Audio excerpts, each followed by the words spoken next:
الحمدللہ رب العالمین والصلاة والسلام علی حبیبہ محمد وآلہ وصحبہ اجمعین۔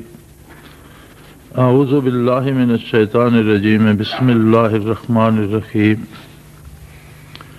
کاف ہا یا عین صاد، ذکر رحمت ربک عبدہ زکریا اذ نادى ربه نداء خفيا قال رب إني وهن العظم مني واشتعل الرأس شيبا ولم أكن بدعائك رب شقيا وإني خفت الموالي من ورائي وكانت امرأتي عاقر فهب لي من لدنك وليا يرثني ويرث من آل يعقوب واجعلہ رب رضیا۔ یا زکریا انا نبشرک بغلام اسمہ یحییٰ لم نجعل لہ من قبل سمیا۔ اللہم سبحانک لا علم لنا الا ما علمتنا انک انت العلیم الحکیم۔ مولایا صلی وسلم دائما ابدا علی حبیبک من زانت بہ الاسر۔ حیات انسانی پر بہت کچھ لکھا گیا، بہت کچھ کہا گیا، بہت کچھ سنا گیا، اور جو عقل انسانی نے ترقی کی، اسباب و وسائل اسے میسر آئے، تو انسان کی ذات، اس کے وجود، اس کے افکار، اس کے کردار، اس کے نفع و نقصان، غرض زندگی کے ہر پہلو پر نئی نئی جہتیں سامنے آئیں، نئی نئی تحقیقات کی گئیں، لیکن ساری مادی تحقیقات کا حاصل انسان کے وجود کے عناصر کی جمع تفریق ہی رہی۔ اور انسان کہاں سے ہے، اسے کہاں جانا ہے، اس کی ابتدا و انتہا کیا ہے، یہ آ کدھر سے رہا ہے، یہ ساری مخلوق جا کہاں رہی ہے۔ رات دن زیر زمین لوگ چلے جاتے ہیں، رات دن زیر زمین لوگ چلے جاتے ہیں، کیا خبر تہ خاک تماشا کیا ہے، کیا کہیں کوئی میلہ لگا ہوا ہے، کون سا ایسا وہاں کوئی فنکشن ہے، اجتماع ہے، ساری دنیا یکسو ہو کر ایک طرف جا رہی ہے، یہ آنا جانا کیا ہے، یہ کس سے ہے اور کیوں ہے؟ یہ وہ سوال ہے جس کا جواب ہمیشہ انبیاء علیہ الصلوۃ والسلام نے دیا، اللہ نے خود دیا، بذریعہ وحی دیا اپنے بندوں سے جو نبی منتخب فرمائے، رسول منتخب فرمائے، ان کے ذریعے دیا۔ اور وہ جو مولانا حالی رحمۃ اللہ علیہ نے کہا تھا، جو نکتہ وروں سے حل نہ ہوا اور فلسفیوں سے کھل نہ سکا، وہ راز ایک کملی والے نے بتلا دیا چند اشاروں۔ نبوت وہ عطائے الہی ہے کہ بندہ نہ صرف حقیقت آشنا ہوتا ہے بلکہ اللہ کا نبی اور اللہ کا رسول حق آشنا بھی ہوتا ہے، حقائق کو بھی جانتا ہے، وہ انسان کی ذات کے بارے ہوں، وجود کے بارے ہوں، اس کے روح کے بارے ہوں، زندگی کے بارے ہوں، موت کے متعلق ہوں، ما بعد الموت ہوں، اس عالم کی بات ہو، اس عالم کی بات ہو، وہ سارا نقشہ اور ساری تصویر بھی اس کے سامنے ہوتی ہے، اور حق آشنا بھی ہوتا ہے۔ اس ساری تصویر کے مصور کو، اس ساری صورت کے صورت گر کو، اس ان ساری کائناتوں اور جہانوں کے خالق کو بھی جانتا ہے، قریب ہے اس سے بات کرتا ہے اور اس کی بات بندوں تک پہنچاتا ہے۔ وہ بات یہ راز افشا کرتی ہے کہ اصل انسان کیا ہے اور اسے کہاں جانا ہے، زندگی کس شے کا نام ہے۔ اگر محض کھانا پینا، سونا جاگنا، گھر بنانا، کاروبار کرنا، بچے پیدا کرنا، بچے پالنا، یہی زندگی ہے تو یہ زندگی تو ایک ادنا سے جانور کو جنگل میں بھی حاصل ہے۔ وہ بھی اپنا کوئی گھونسلہ، کوئی کھو بناتا ہے، کوئی جگہ ٹھکانہ بناتا ہے، بچے پالتا ہے، ان کے لیے روزی مہیا کرتا ہے، شکار کرتا ہے یا سبزی خور ہے یا گھاس چرنے والا ہے تو ان کا اہتمام کرتا ہے اور اپنا سفر حیات پورا کر کے گزر جاتا ہے۔ اس کی زندگی میں محض مادی وجود کی نشو و نما، اس کا تحفظ اور اس کی آگے نسل کو چلانے کا کام ہے، اس کے علاوہ کچھ نہیں۔ اگر تو یہی کچھ انسان کے بھی دائرہ کار میں ہے تو پھر انسان میں اور اس جنگلی جانور میں فرق کیا ہے؟ یہ فرق بتایا انبیاء علیہم السلام۔ اللہ کے نبی اللہ کے مقرب تو ہوتے ہی ہیں، مخلوق کے بھی سب سے بڑے خیر خواہ اللہ کے نبی اور اللہ کے رسول ہوتے ہیں۔ یہ بات بڑی سمجھنے کی ہے کہ اللہ کا کوئی نبی بھی مخلوق کو پریشان کرنے یا ان پر بوجھ ڈالنے کے لیے مبعوث نہیں ہوا۔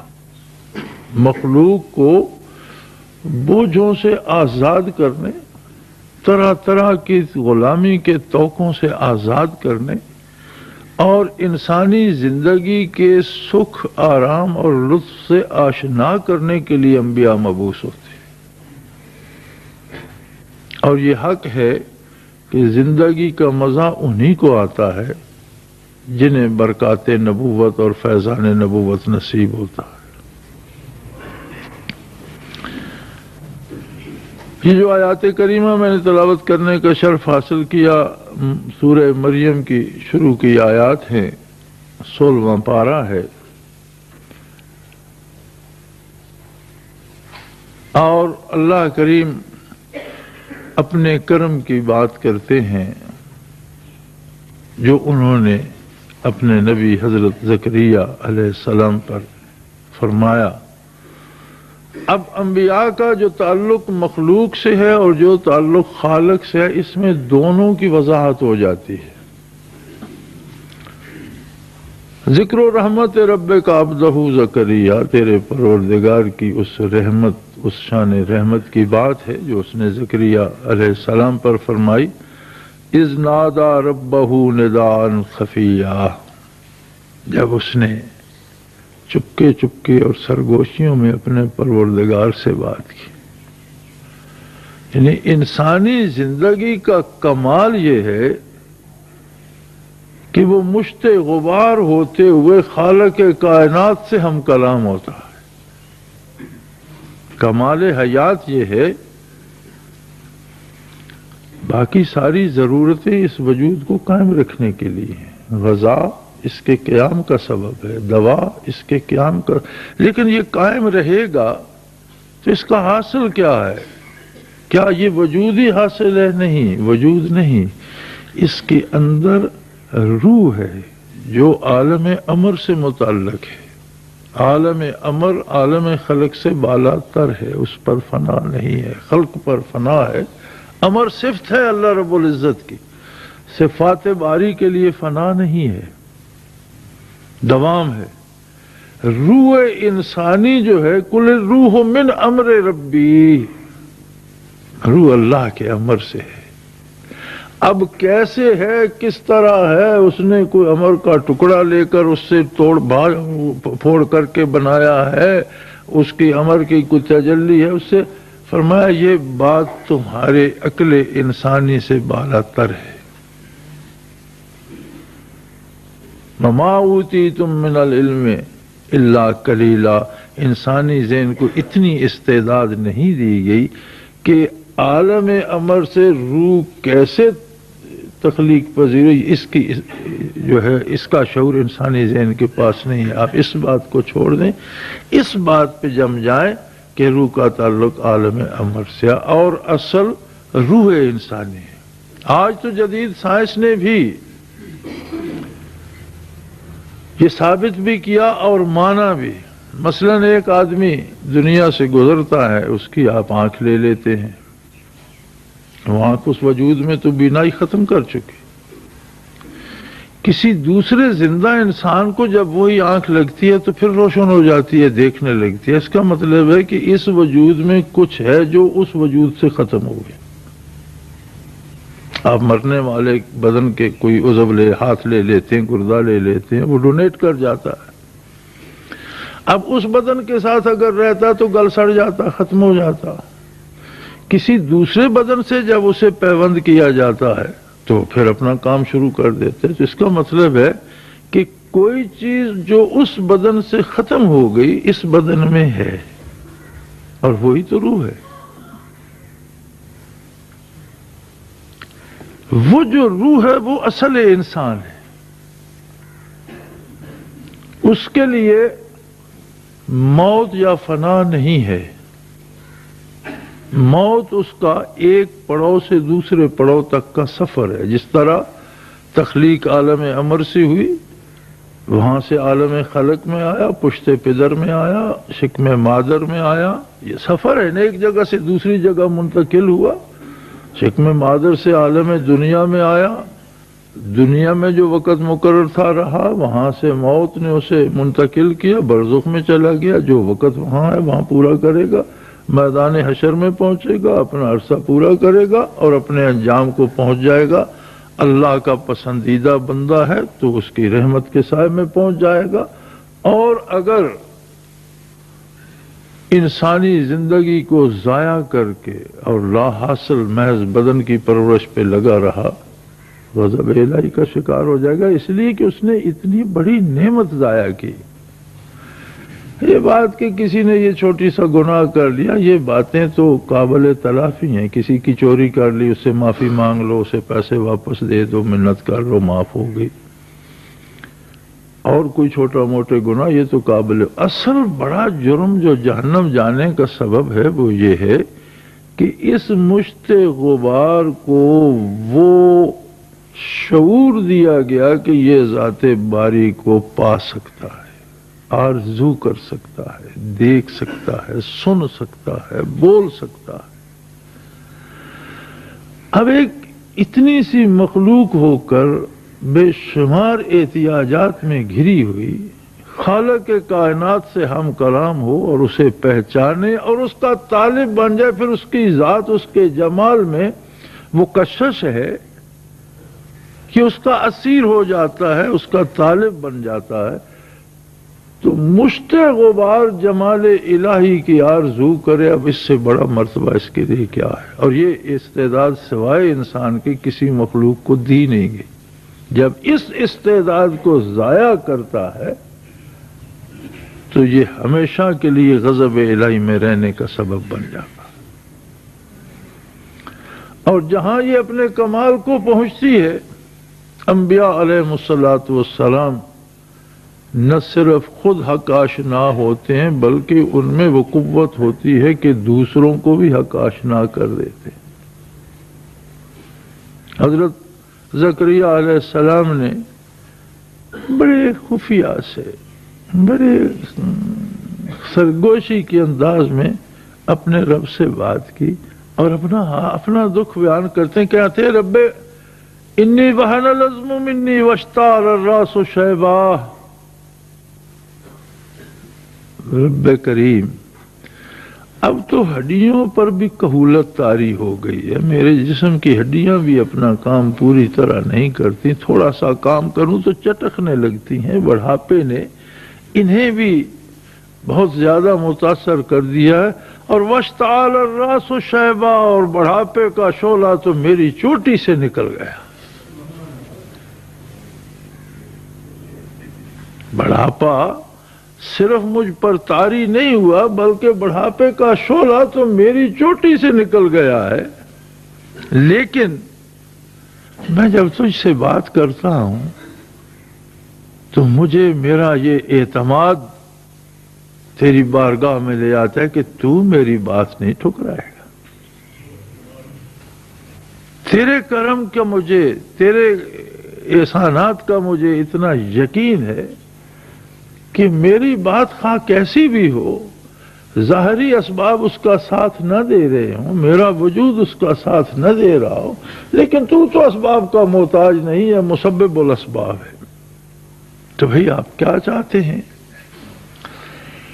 عرض کرتے ہیں وَإِنِّي خِفْتُ الْمَوَالِي مِنْ وَرَائِي، میرے جو عزیز و اقارب اور میرے ورثاء جو میرے بعد ہیں، میں ان سے ڈرتا ہوں کہ وہ لوگوں کا بھلا نہیں کریں گے. جو میرے بعد ہیں، میرے جو وارث ہیں، جو میرا خاندان ہے، جو لوگ میرے عزیز و اقارب ہیں، ان سے یا اللہ میں ڈرتا ہوں کہ میں نے تو ساری عمر تیری مخلوق کا بھلا چاہا. لوگ بھاگ بھاگ کر جہنم میں گرنا چاہتے ہیں اور اللہ کا نبی پکڑ پکڑ کر بچانا چاہتا ہے. لوگ گناہ کی طرف، ظلم کی طرف، تاریکی کی طرف بھاگتے ہیں اور اللہ کا نبی ہر ممکن کوشش کرتے ہیں انہیں واپس لانے کی، ان پر کرم کر کے، ان سے محبت کر کے. لیکن مجھے اپنے پسماندگان سے اس بات کی امید نہیں ہے. وَقَانَتِ امْرَأَتِي عَاقِرٌ، میں بوڑھا ہو چکا ہوں، بڑھاپے کا شعلہ سر سے نکل گیا ہے، اور بیوی میری ساری عمر بے اولاد رہی ہے، بانجھ ہے. اس کے بچہ ہونے کی اب کوئی ساری عمر نہیں ہوا، اب کیا ہوگا؟ لیکن میرا دل یہ چاہتا ہے اللہ کہ تیری مخلوق کی بھلائی کی صدا میرے گھر سے نکلتی ہی رہے. تیرے بندوں کو تیرے غضب سے بچانے کا مشن میرے گھر سے ختم نہ ہو. تو قادر ہے، فَهَبْ لِي مِن لَّدُنْكَ وَلِيًّا، مجھے ایک وارث عطا کر دے. تیری بارگاہ میں کیا کمی ہے؟ ایسا وارث عطا کر. یہ نہیں مانگا کہ ایسا بیٹا دے میری ریاست رہ جائے گی، مجھے ایک بیٹا دے میری جاگیر رہ جائے گی، میرا کاروبار رہ جائے گا. نہیں، وہ تو دنیا کے کام ہیں، چلتے رہیں گے. ہم نہیں ہوں گے کوئی اور ہوگا.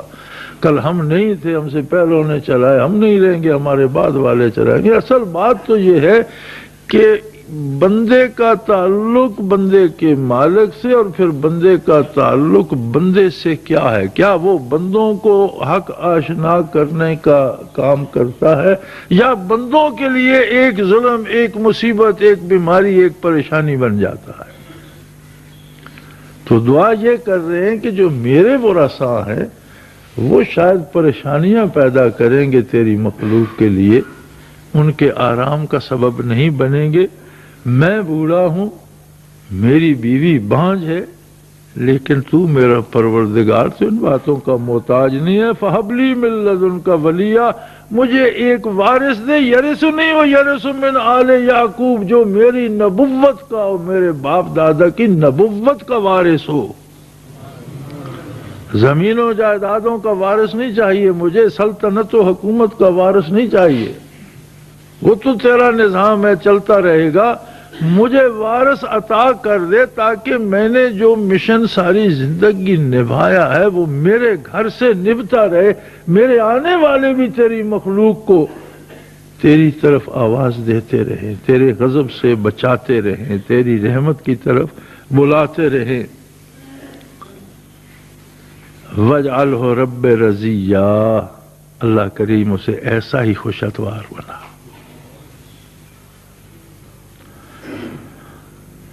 اب مانگا اللہ کی مخلوق کی بھلائی کے لیے، ان کی ہدایت و رہنمائی کے لیے. اللہ بھی بہت بڑا کریم ہے، اس نے فرمایا یا زکریا انا نبشرک بغلام اسمہ یحییٰ، زکریا میں تجھے بیٹے کی بشارت دیتا ہوں، اس کا نام بھی میں رکھتا ہوں، اس کا نام یحییٰ ہوگا۔ لم نجعل لہ من قبل سمیہ، ہم نے پہلے کسی شخص کا یہ نام نہیں رکھا، اس نام کا کوئی شخص ہم نے پہلے پیدا ہی نہیں کیا۔ آگے یہ لمبی بات چلتی ہے، میرے عرض کرنے کا مقصد یہ ہے کہ تمام انبیاء بنیادی طور پر جو مقصد لے کر مبعوث ہوتے ہیں وہ ہوتا ہے اللہ کی مخلوق کو شفقت سے، محبت سے، نیکی، بھلائی، سکون، راحت، عزت، آبرو کی طرف بلانا، جس میں ان کی یہ زندگی بھی سنور جائے اور اس کے بعد کی حیات بھی سنور جائے۔ یہ انبیاء کا، اور پھر حضور نبی کریم صلی اللہ علیہ وآلہ وسلم تو رحمت للعالمین ہے، تمام نبیوں کے بھی نبی آپ ہیں، امام الانبیاء آپ ہیں صلی اللہ علیہ وسلم۔ ہر نبی کو جو برکات نصیب ہوئی وہ امت تک اس نبی کے واسطے سے پہنچی، وہ برکات جو ہیں وہ بھی حضور اکرم صلی اللہ علیہ وسلم کی ذات سے اس نبی کو اور اس نبی سے اس کی امت کو پہنچی۔ اور پھر کتنے خوش نصیب ہیں وہ لوگ جنہیں براہ راست محمد الرسول اللہ کا امتی ہونا نصیب ہوا۔ کنتم خیر امہ، رب کریم فرماتے ہیں لوگو تم بہترین امت ہو، کوئی پہلوں میں کوئی کہیں کوئی امت تمہارا مقابلہ نہیں کر سکتی کہ تم براہ راست محمد الرسول اللہ سے برکات حاصل کرو۔ کیوں تم بہترین امت ہو؟ وہی بات پھر آ گئی، اخرجت للناس، اپنے لیے تو جانور بھی جیتے ہیں، تم میری مخلوق کے لیے جیتے ہو۔ اخرجت للناس، یہاں للمومنین بھی نہیں فرمایا، اور للناس میں مومن و کافر سب آ جاتے ہیں۔ اولاد آدم کے لیے تم جیتے ہو، تم دوسروں کی فکر کرتے ہو، تم دوسروں کا بھلا چاہتے ہو، تم دوسروں کو سکھ پہنچانا چاہتے ہو، تم دوسروں کو آرام پہنچانا چاہتے ہو۔ ہمارا آج کا مشاہدہ یہ ہے کہ ہم تبلیغ بھی کرتے ہیں تو اگلا چڑھ جاتا ہے، وہ ہم پر فتوے لگاتا ہے، ہمیں کافر کہتا ہے، وہابی کہتا ہے، مختلف طرح سے ہماری وہ رد کرتا ہے بات کو۔ کیوں؟ میں یہ سمجھتا ہوں کہ جو قرآن کریم کا اور انبیاء علیہ الصلوۃ والسلام کا طریقہ ہے ہم اس کے مطابق نہیں کرتے۔ قرآن کسی کو فتح نہیں کرنا چاہتا، نبی کسی کو محکوم نہیں کرنا چاہتا، نبی اپنی بات اس لیے نہیں منوانا چاہتا کہ میری بات تم پر مسلط ہو جائے اور تمہاری بات کم پڑ جائے اور میری شان بلند ہو جائے، تمہاری نہیں۔ اس کا شان تو اللہ نے جو اسے شان عطا کی ہے وہ ہے، وہ اس درد اور اس محبت سے بات کرتا ہے جس سے دوسرے کا بھلا مطلوب ہوتا ہے۔ اور ہم تبلیغ بھی کرتے ہیں تو اس انداز سے کرتے ہیں جیسے ہم دوسرے کو شکست دے کر اپنے آپ کو اس پر فاتح کے طور پر مسلط کرنا ہے۔ دونوں باتوں میں بہت فرق ہے، بات ایک ہی ہے لیکن انداز بدل جائے تو اثرات بدل جاتے ہیں۔ ہماری تبلیغ کا زیادہ رد کیوں ہوتا ہے؟ ہم سے ہر کوئی کیوں لڑتا ہے؟ اس لیے کہ ہم بات اس انداز میں کرتے ہیں جیسے تم بیوقوف ہو، جاہل ہو، تم بدکار ہو، فاسق ہو، فاجر ہو، میں بڑا پارساں ہوں، میں اپنی بات تمہیں بتاتا ہوں، تمہیں تو کوئی شعور ہی نہیں ہے تو میں تمہیں بتا رہا ہوں۔ نہیں، انبیاء اس طرح دوسرے کو فتح نہیں کرتے، دوسرے سے اتنا پیار کرتے ہیں، اتنی محبت کرتے ہیں کہ نبی علیہ الصلوۃ والسلام کو منع کیا گیا، قرآن کریم میں روکا گیا کہ آپ اتنا دکھ نہ کریں، ان کفار کا اتنا دکھ نہ کریں کہ آپ اپنی جان کو ہلاکت میں ڈال دیں۔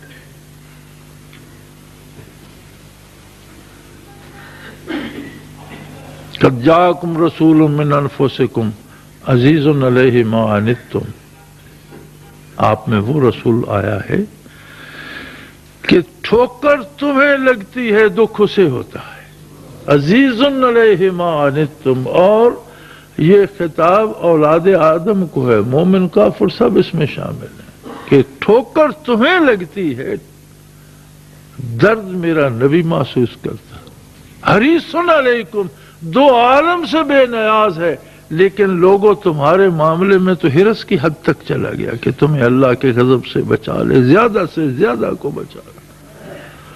اور جب مومنین کی بات آتی ہے، یہ تو عامت الناس کی بات، مومن کافر سب کی بات ہو رہی ہے، وبالمومنین، اور جب مومنین کی بات آتی ہے، رؤوف الرحیم، ان کی خطاؤں کی بخشش کی دعا کرتا ہے، ان پر اپنی رحمت کا سایہ کرتا ہے۔ اب کوئی نکل کر بھاگے تو اس کی اپنی مرضی، لیکن اس طرف سے باد کرم چلتی ہے اور ابر کرم ہمیشہ سایہ فشاں رہتا ہے۔ تو یہ سلیقہ یوں ہی نہیں آتا، یہ باتوں سے نہیں آتا، سمجھانے سے نہیں آتا، یہ آتا ہے اگر بندے کی ذاتی آشنائی رب العالمین سے ہو جائے۔ بھئی دیکھو، مکے والے بگڑ گئے آقا نامدار صلی اللہ تعالی علیہ وسلم سے، کمال ہے، بتوں، پتھر کے بتوں کو پوج رہے ہو، اور محمد الرسول اللہ صلی اللہ علیہ وسلم کی بات نہیں مانتے ہو، جس کا نہ جمال ظاہری میں کوئی ثانی ہے، نہ بات کرنے میں جس کی کوئی مثل ہے، حسن کلام، حسن گفتار اور حسن لب و رخسار بے مثل و بے مثال ہے، بہت حسین و جمیل، ایک رئیس گھرانے کا چشم و چراغ، جب بات کرتا ہے تو پھول جھڑنا تو ایک معمولی سی بات ہے، انوارات برستے ہیں، نور کی بارش برستی ہے۔ کیا ہو گیا مکے والوں کو؟ عادی تھے مجسم خداؤں کو پوجنے کے۔ اگر محمد الرسول اللہ کہہ دیتے کہ مجھے سجدے کرو تو مجھے یقین ہے کہ ہر مشرک پتھر کی نسبت محمد صلی اللہ علیہ وسلم کو سجدہ کرنا آسان سمجھتا۔ آپ تھے ہی اس قابل، آپ کے معجزات عالی، آپ کے خصائص عالی، آپ کے انداز عالی، آپ کا رخ انور، آپ کا جمال عالی، ہر بات اس بات کا تقاضا کرتی تھی کہ قدموں پہ سر رکھ دیا جائے، اور شاید مکے کا کوئی شخص بھی مخالفت نہ کرتا۔ لیکن عجیب بات ہے، یہ عجیب بندہ ہے یار، ایک کالا حبشی غریب فقیر غلام آتا ہے اور اسے کہتے ہیں میں بھی اللہ کا بندہ اور اس کا رسول ہوں، اور تو اللہ کا بندہ ہے، میرا کام تجھے اللہ سے روبرو کرنا ہے، میری عبادت نہ کر، میرے ساتھ میرے پہلو میں کھڑا ہو جا، میں اس بارگاہ میں سجدہ ریز ہوتا ہوں، تو بھی سجدہ ریز ہو جا اور اپنی بات خود کر لے۔ یہاں آ کر وہ پھنس جاتے تھے کہ بھئی یہ کون سا خدا ہے جس کا یہ بھی اتنا کرتا ہے کہ خود سرمی پہ سر رکھ کے سبحان رب جلالہ کہتے، اور آنے والے کو خدا آشنا کر دیتا۔ اب یہ جو خدا آشنائی آقا نامدار صلی اللہ تعالی علیہ وسلم نے عطا فرمائی، اس کا نتیجہ کیا ہوا؟ عرب کے خانہ بدوش سیران نورد بدو جو پشت ہا پشت سے نام کو تو کاروبار کرتے تھے، لیکن حقیقت یہ تھی کہ جن کا زیادہ حصہ رزق کا لوٹ مار سے ہوتا تھا، ان میں وہ درد پیدا ہو گیا۔ خدا آشنائی کا نتیجہ یہ ہے کہ اللہ سے جب محبت بڑھی تو اللہ کی ساری مخلوق عزیز ہو گئی۔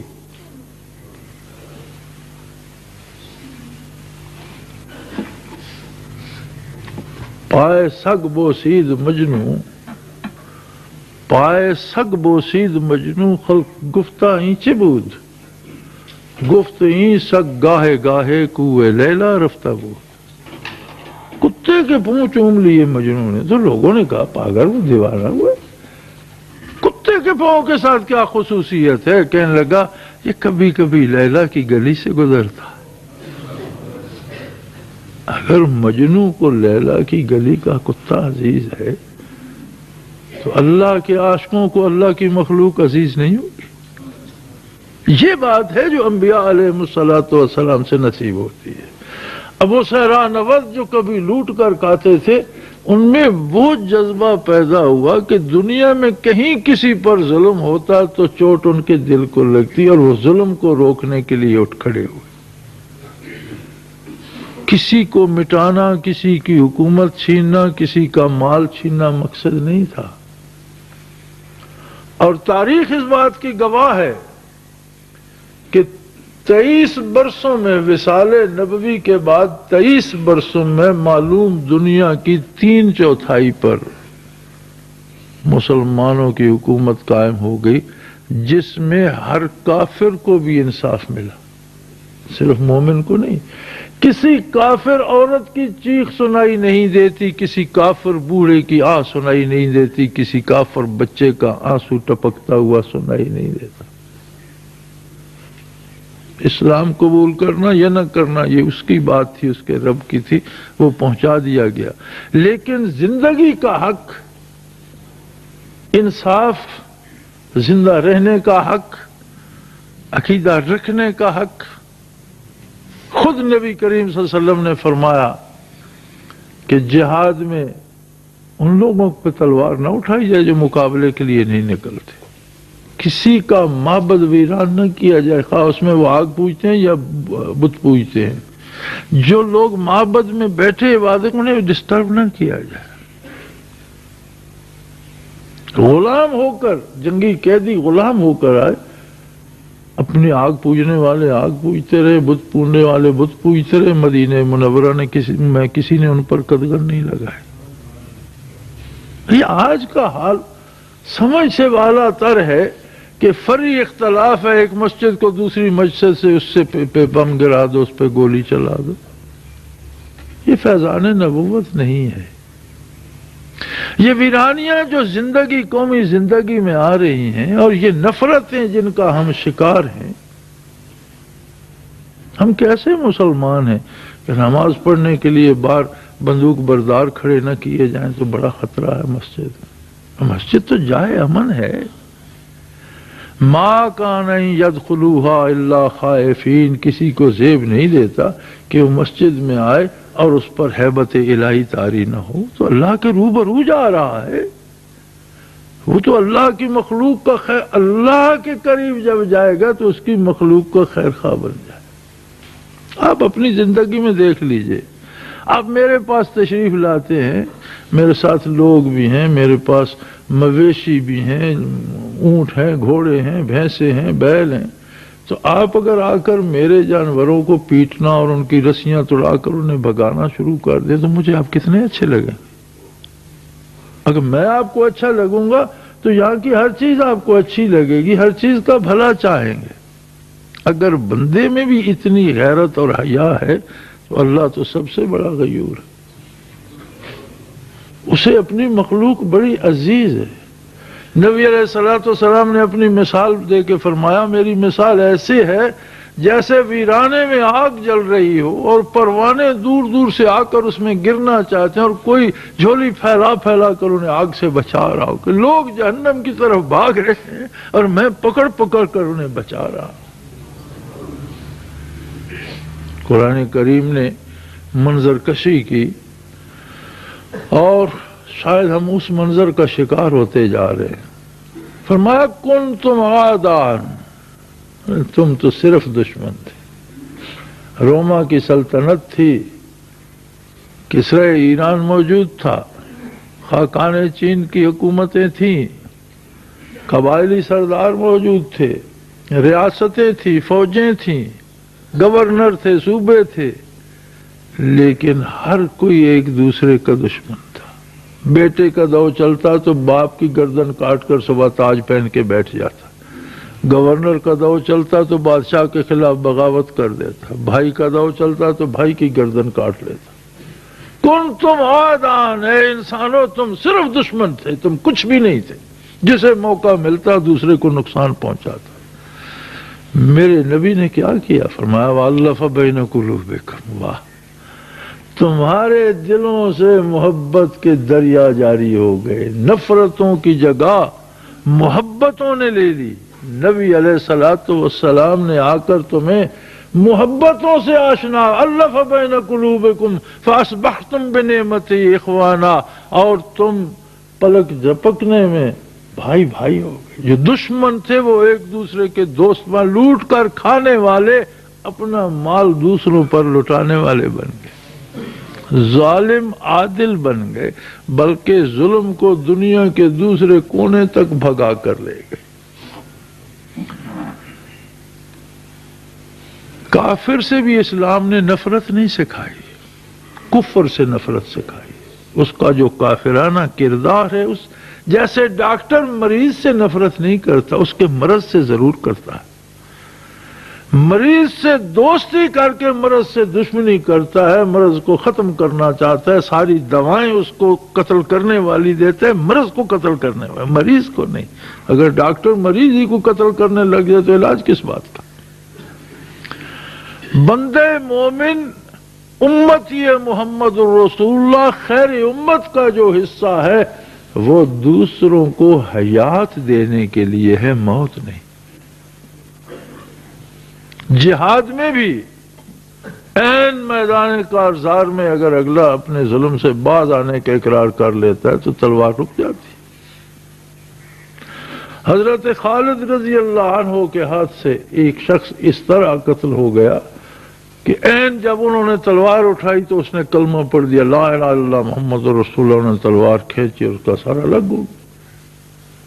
بات بارگاہ رسالت میں پہنچی اور دوسرے ساتھیوں نے پوچھا، یا رسول اللہ اس غریب نے تو کلمہ پڑھ لیا تھا، انہوں نے خواہ اس پر تلوار کھینچ دی۔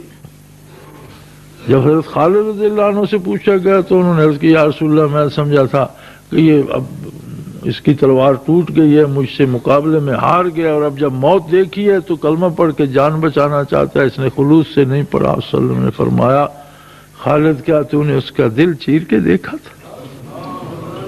اور جب اس نے کلمہ پڑھ لیا، خواہ کیسے پڑھا، تلوار روک لینی چاہیے۔ اگر جو اللہ سے اتنے دور ہیں ان کے لیے اتنی گنجائش موجود ہے تو کسی کلمہ گو کو قتل کرنا، پھر حالت نماز میں مارنا، بازاروں بسوں ریلوں میں مارنا۔ ایک آدمی سارا دن مزدوری کرتا ہے، اسے 10 روپے 5 روپے 20 روپے 50 روپے دیہڑی مل گئی، 100 مل گئی تو کیا ہوگا؟ 80 روپے مزدور کی ان دنوں مزدوری تھی، یہاں اب تو پتہ نہیں 120 ہے یہ کتنی۔ تو میں نے ایک مزدور سے پوچھا کہ بھئی 80 روپے تو کافی رقم ہے، اچھی بھلی، ہم نے تو 1.5 روپے پہ مزدوری کرائی ہے، 1.5 روپے پہ مزدور رکھے ہیں، اب تو کافی نرخ اونچے ہو گئے۔ کہنے لگا جی میں آپ کو بتاتا ہوں، میرے پاس 80 روپے ہے، دکاندار سے میں چائے کا ایک ڈبہ لوں گا چھوٹا سا، وہ 75 روپے میں ملے گا، 5 روپے میرا اب یہاں سے گھر جانا اور صبح واپس آنے کا کرایہ ہے، تو آج کی ساری مزدوری سے ایک چھوٹا سا ڈبہ چائے کا جائے، پھر کل آٹا یا چینی لوں گا۔ اب اس بندے کو جو ایک ڈبہ لے کر جا رہا ہے، آپ راستے میں بم چلا کر مار دیں، گولی مار دیں، کیا یہ مارنے والا اس درد سے آشنا ہے جو محمد الرسول نے دیا، جسے اسلام کہتے ہیں، جسے مسلمانی کہتے ہیں؟ وہ کیا ہے؟ کوئی جانور ہے؟ کوئی بندے کا حلیہ بدل جاتا ہے؟ کوئی اس کے سینگ نکلا؟ کیا ہے مسلمانی؟ ایک کیف ہے جو محمد الرسول اللہ سے دلوں میں اتر جاتا ہے، جو وہ کیفیت عطا کر دیتا ہے کہ حضرت زکریا علیہ السلام کی طرح بندہ اللہ سے محو گفتگو ہو جاتا۔ یعنی کیا شان ہے کہ 1400 سال بعد ساری عمر کا کافر فاسق فاجر شرابی کبابی توبہ کرتا ہے، کلمہ پڑھ لیتا ہے، اسی وقت اللہ کے حضور وضو کر کے کھڑا ہو جائے گا، اس سے باتیں کرتا۔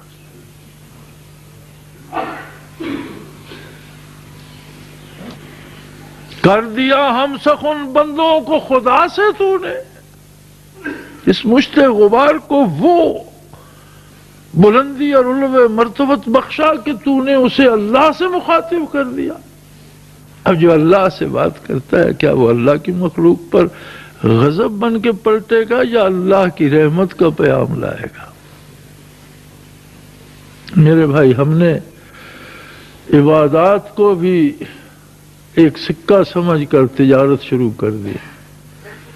اتنے روزے رکھو، اتنی حوریں ملیں گی، اتنے مال ملیں گے، اتنی نمازیں پڑھو، اتنے کھانے ملیں گے، اتنے لباس ملیں گے۔ کچھ نہیں، سب فضول ہے، یہ کوئی سوداگری نہیں ہے۔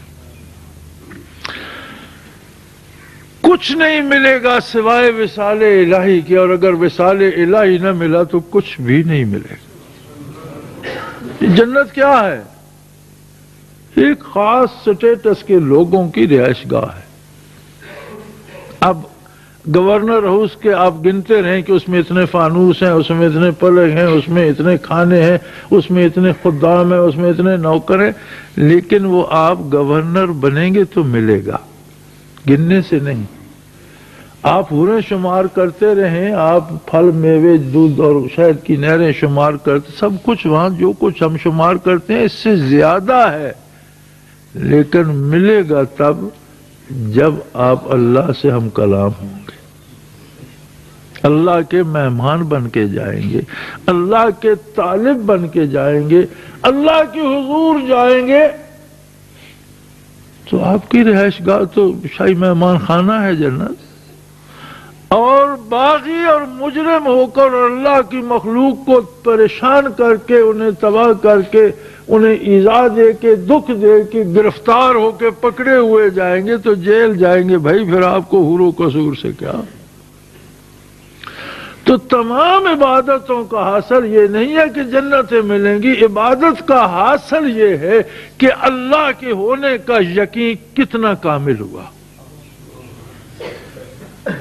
صرف ایک حاصل ہے ساری عبادت کا، نماز کا، روزے کا، اعتکاف کا، ذکر کا، مراقبے کا، کہ اس کے ہونے کا یقین ہو جائے، اپنے وجود کا ادراک ہو جائے، اور یہ پتہ چل جائے ان تعبد اللہ کانک تراہ۔ آقا نامدار صلی اللہ علیہ وسلم نے فرمایا کہ تو سجدہ کرے تو تو اللہ کو دیکھ رہا ہو، ان تعبد اللہ کی عبادت کر کے تو اللہ کو دیکھ رہا ہے۔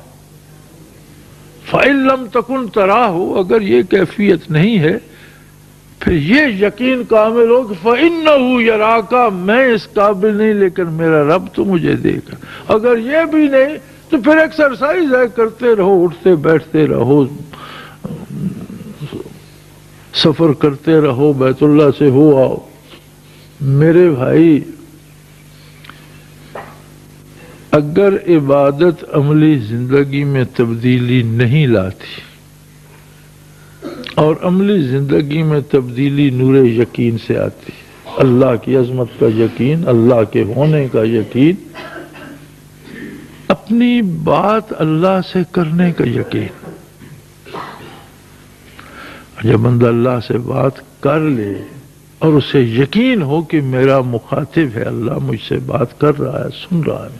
اگر اللہ سے بات کرنا چاہو، حضور علیہ السلام فرماتے ہیں جو چاہے کہ میں اپنے پروردگار سے باتیں کروں فَلْيَقْرَأْ الْقُرْآنَ، وہ قرآن پڑھنا شروع کر دے، اللہ تم سے باتیں کرے گا۔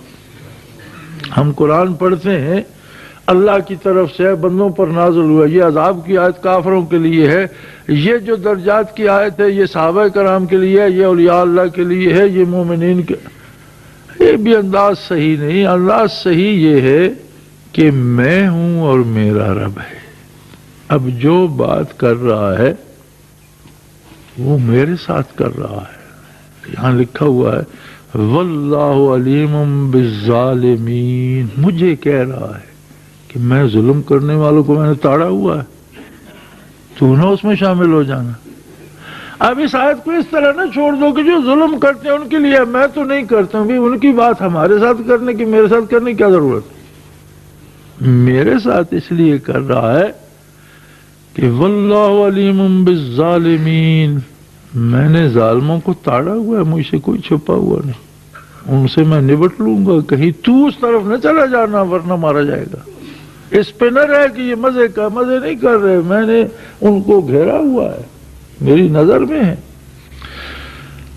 قُلْ إِنَّ الْمَوْتَ الَّذِي تَفِرُّونَ مِنْهُ فَإِنَّهُ مُلَاقِيكُمْ، بھائی موت سے بھاگتے پھرتے، موت نے تو تجھے گلے لگانا ہے۔ کوئی مجھ سے بات کر رہا ہے نا، آپ پڑھے تو آپ سے کر رہا ہے۔ ہم اس طرح پڑھتے ہیں کہ یہ لوگوں کی بات نہیں ہے، بات ہماری ہے۔ اور جب اس نظر سے قرآن کریم کو پڑھا، دیکھا، سنا اور سمجھا جائے، پھر سوچ میں بھی تبدیلی آتی ہے، افکار میں بھی تبدیلی آتی ہے، روح میں بالیدگی آتی ہے۔ اور مزے کی بات یہ ہے کہ اس کا اثر مادی عناصر تک جاتا ہے اور جسمانی صحت بھی بہتر ہونا شروع ہو جاتی ہے۔ جسمانی ذرات جو ہیں مادی، جو جسم کا حصہ یا جن سے مل کر جسم بنا ہے، یہ بھی اس سے متاثر ہوتے ہیں۔ موسیٰ علیہ السلام نے کہا رب ارنی انظر الیک، اللہ اب رہا نہیں جاتا، مجھے اپنا دیدار کرا دے، میں نہیں رہ سکتا۔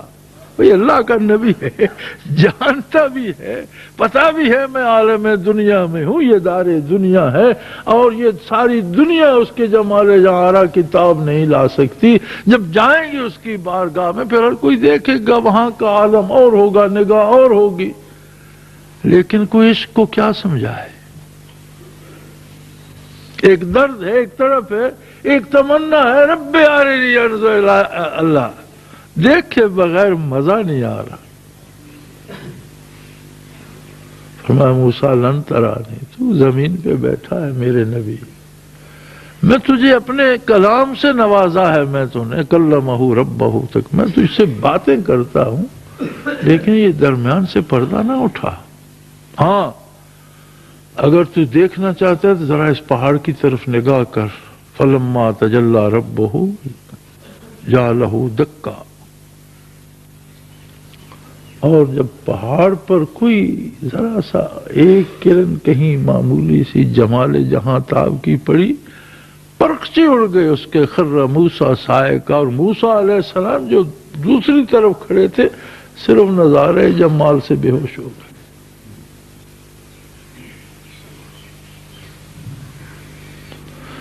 تو جمال باری کلام باری میں ملفوف ہوتا ہے،